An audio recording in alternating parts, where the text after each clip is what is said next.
guys, if you can't tell by that intro, we are working on some stainless fab. Been a minute. I'll be honest, been a minute since I picked up the old torch. But we are making an intake pipe for the Dusky. I want to get rid of the factory one. I just don't like it. Not gonna sit here and lie to you, say it's gonna pick up 1,000 horsepower.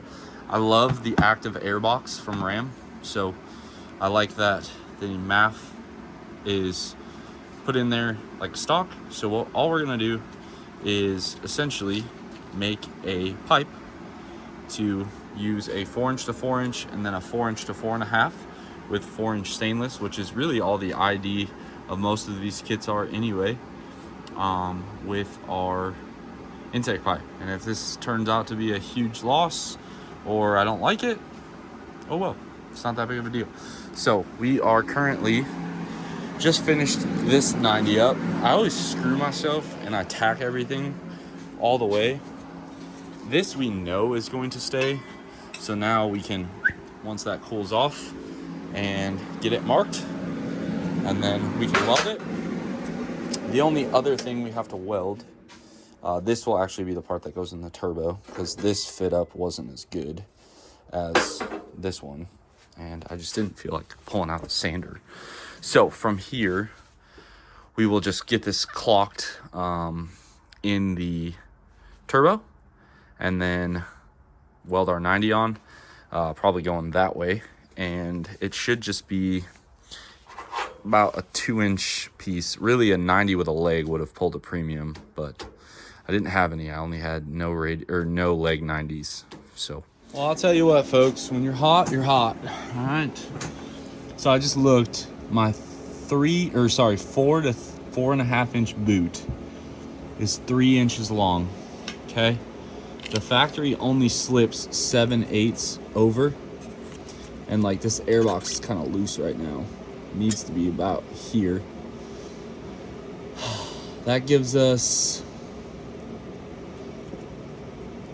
about 3/4 of an inch overhang. I don't even know if I have to weld a straight onto this, and this is pretty much in its final spot minus the clamp, but not bad. And we can't really cheat it down, because if you look, it's not on the air filter, but oil filter, but she's pretty close.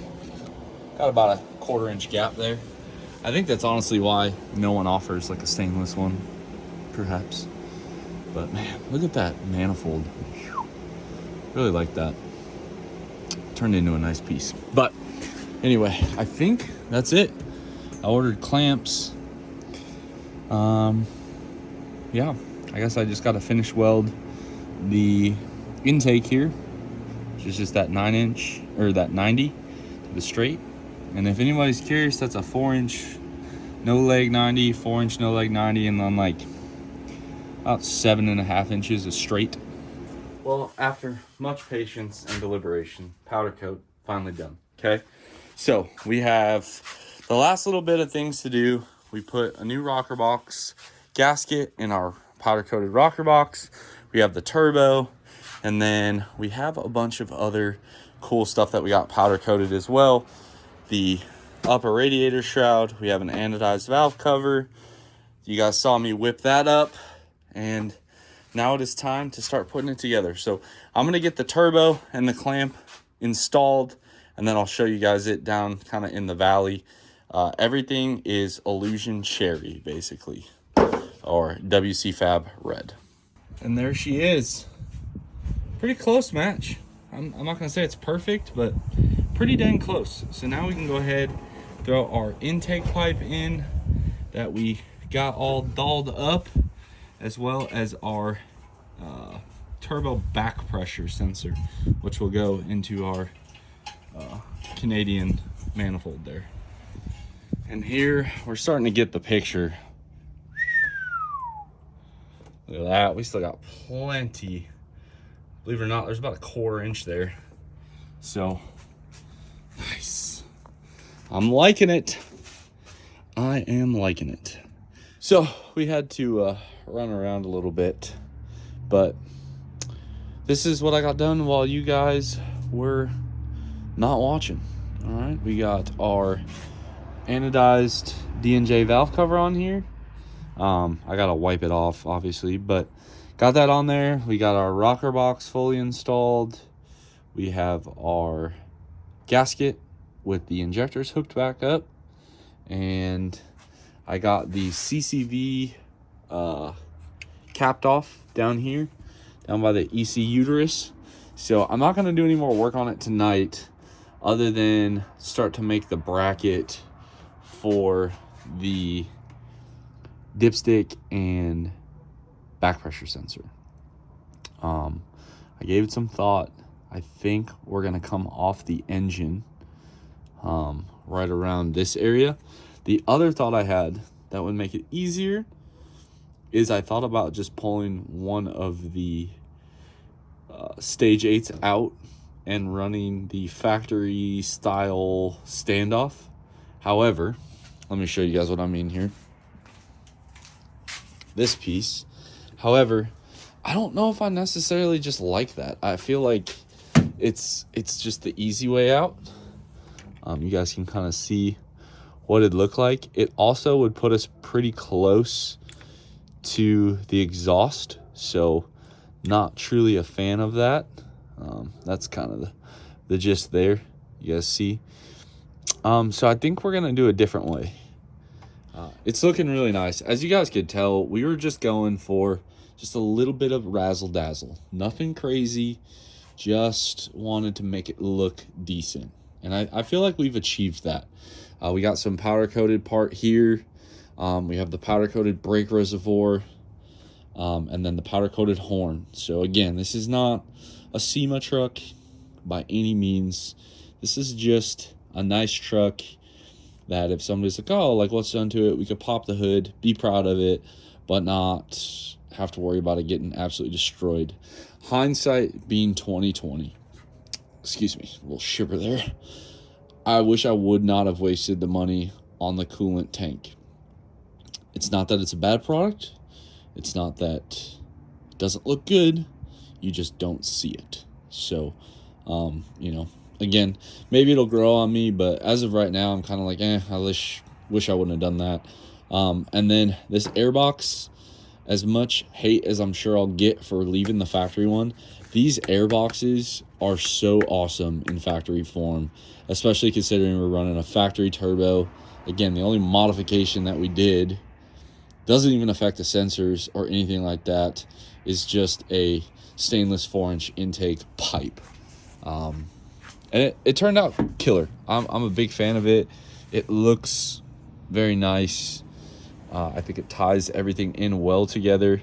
The only other thing that I will not do is I'm not going to plug the injectors in. I'm going to crank this thing over and just kind of let it build up some oil pressure. It's been sitting for a while. I did lash, and even though I've done lash hundreds and hundreds of times, still to this day, I always crank it with the injectors disconnected just in case I made a mistake. It's easier to catch without the truck running. So, well, I'll tell you what, folks, this video is just all over the place at this point, but we are finishing up today.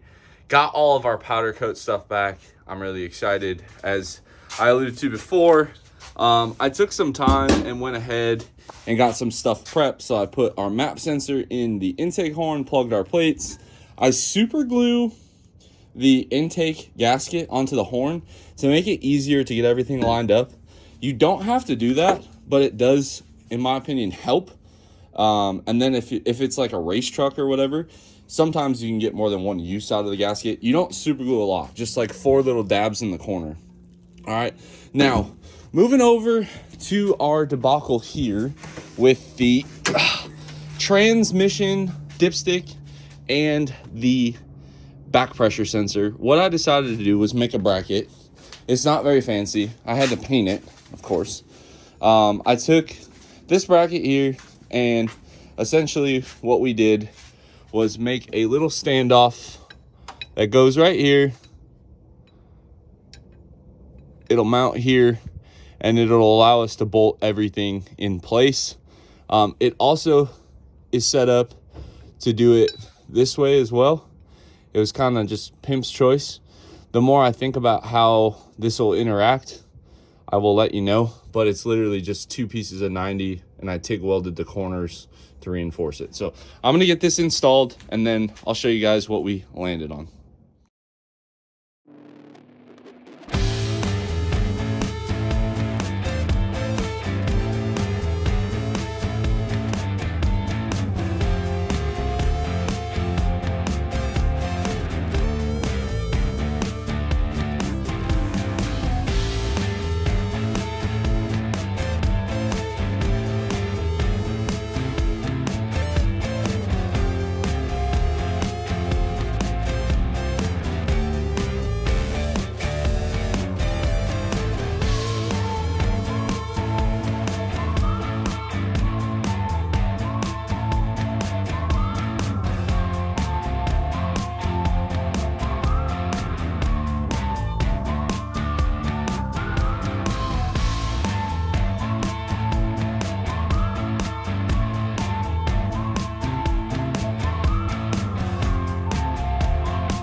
And there she is.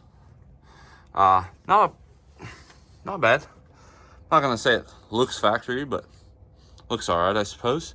And now our dipstick, our dry pressure cannot move. It's held away from the exhaust manifold. It also kind of gives us a nice place to run the wires to that sensor, so we can go across this bar and over. Again, nothing crazy so far. Now we're gonna focus over here. I'm a little backwards, I suppose. I like to get all the wiring harnesses and stuff routed correctly over here, and then I'll put the valve cover on. I take the valve cover off just to give me more room to work back there. So I'm gonna get all the harnesses thrown on, and then we'll pick it back up. I also am going to throw the factory rail cover over this as well, and everything will be plugged in except for our injectors, as well as our stuff on the intake. But we're gonna go ahead and get set up there.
Okay, so we got our rail and our harness mostly hooked up. I got our valve cover on, and yes, this is the D&J single baffle. When it comes to stock applications, their breather I find works really good without all the complication of a catch can. And it came in black. It was readily available, and it wasn't too flashy, which I like. The other ones you guys see me have are the Beans diesel. I don't think the Beans ones are bad, and honestly I don't think D&Js are bad. I just think on race engines and stuff, usually on these I end up adding more ports. That's what I found works. Not here to hate. The Beans ones have the two 12s, which I find easier to do catch cans, so that's why I like my big builds get those. And then this stock-ish engine here, we'll get this one. It's sleek, it's clean, it's flat, looks nice. It's got the single breather port that we routed down there, and yeah, just kind of went with the aesthetic. The anodized black matched the Steed Speed black, matched the bracket black. I'm gonna go ahead and throw coolant in this. We just threw our 12 quarts of Hot Shots 15W40. If anything should tell you how much I don't change my oil and trust this product, these are like the old bottles from 2 years ago. So we were filling my 15 Ram with these. We did 1 or 2 oil changes with that. My Duramax has only had 1 or 2 oil changes with this, and now they've switched over to this bottle. This is the new bottle. So on this truck, we'll probably run at least 75 to 8,000 mile intervals. When we'll do some testing, we'll see. So now I'm gonna throw the coolant in again. You guys can get this stuff from like XDP for about $1 more than parts store stuff. So if you have a little forethought and pre-planning, you can get this a much better product for only $1 more. I find that with this stuff, 75,000 miles, I'll never own a truck that long. So my plan is from here on out, if I have to drain the cooling system for whatever reason, I'll collect it into a clean container and just keep using it for the lifetime of the truck. Knowing how many miles are on us, right around 800,000 miles is when we'd have to change this coolant. Now, to some of you guys, that might seem crazy, but I trust the guys and gals over at Hot Shot Secret. They sponsor our racing. They sponsor a whole bunch of events throughout the year. So I know I've said this before, but even Black Friday shopping and stuff, I purchased products from New Performance Auto and Machine. I supported, bought some Hot Shot stuff. I got some King Speed stuff. What else did I get? Got a few other things as well. Just companies, I tend to buy from companies or support companies, whether it's a vendor of a third-party product, whatever, that put their money back into racing. And it's important to me. You know, I make money on YouTube. Last year, we put half of the money I made back into the system in supporting events. So we'll keep continuing that. As long as you guys keep watching and, you know, Google keeps paying me, we will continue to support events. So I'm gonna go ahead and throw the coolant in, see how much it takes. I did leave that heater core line loose up there to help bleed it, but essentially with the way we've made our system now, the full level is almost to the top of the engine, so should be okay. Obviously we'll have to burp it a few times, but I don't think it'll be too bad.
Okay, so intake horn is on, brake reservoir is on.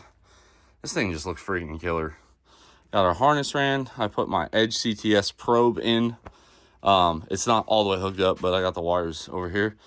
So I'm gonna go ahead and clean this off, and I guess it's time to crank her up. All right, let's breathe some life into her here.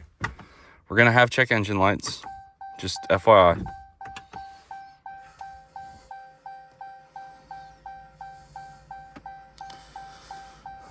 Not exactly sure what it's preheating.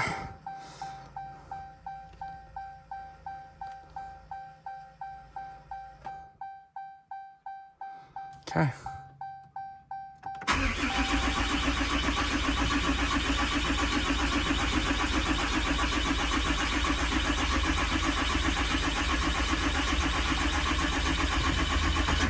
Sounds good.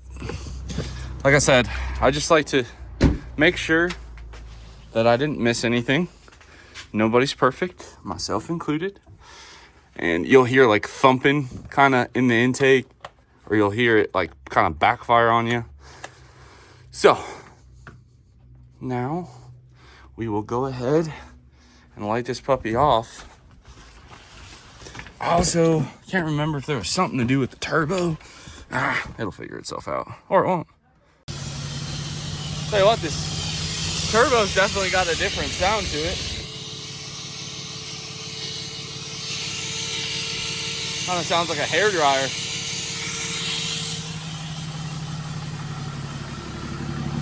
Pretty cool. I love new stuff. So exciting. Well, I figured out what was wrong with the turbo. I never plugged it in. So a little quieter now. Actually kind of disappointing. But let's go ahead. Much quieter. Now it's also less smoky. Perfect. All right. See what happens.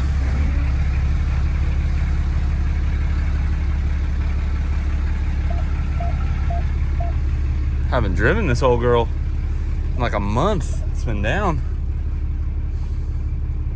I miss it. It's not annoyingly different, which is nice. No one likes that airplane whistle all the time. At least I don't. But I am starting to get older.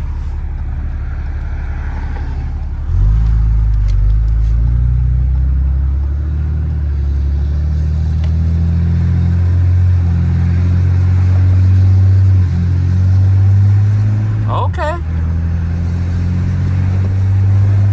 You guys hear the whistle? It's pretty hard to hear on camera, but I promise you it's there.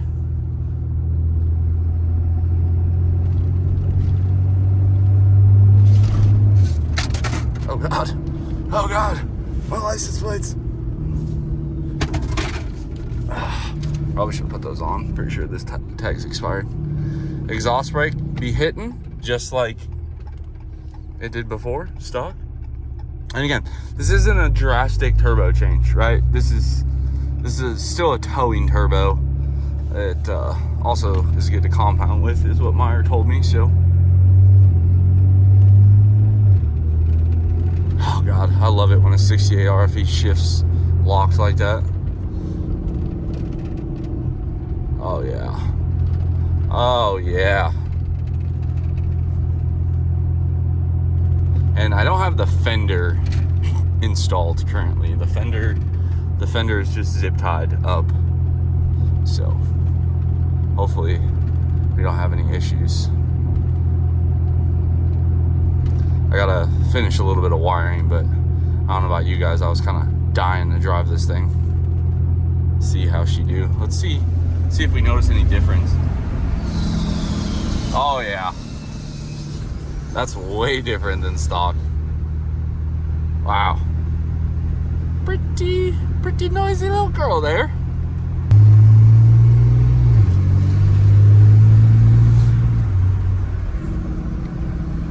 Very spunky.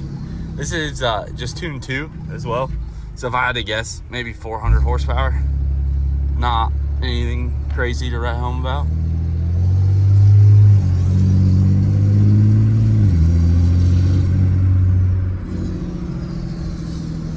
That exhaust brake be hitting.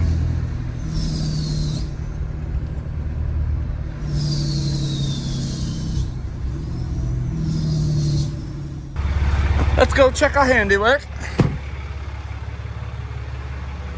Just oil everywhere.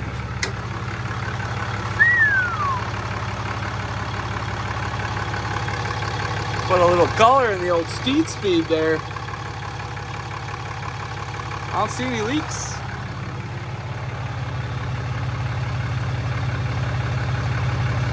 Nope. These are good. Now from here, we are going to end this video off here, but we got it all put back together. First test drive, you guys got to go with me. So far, liking the turbo. Gave it about half throttle, didn't pop. So far, so good. I always tell people if it can make it through the first pull, it's probably got a pretty good chance of survival. I don't see any leaks. I don't see any issues thus far. Our intake is not hitting the exhaust manifold or the oil filter, which is good. Nothing's rattling around.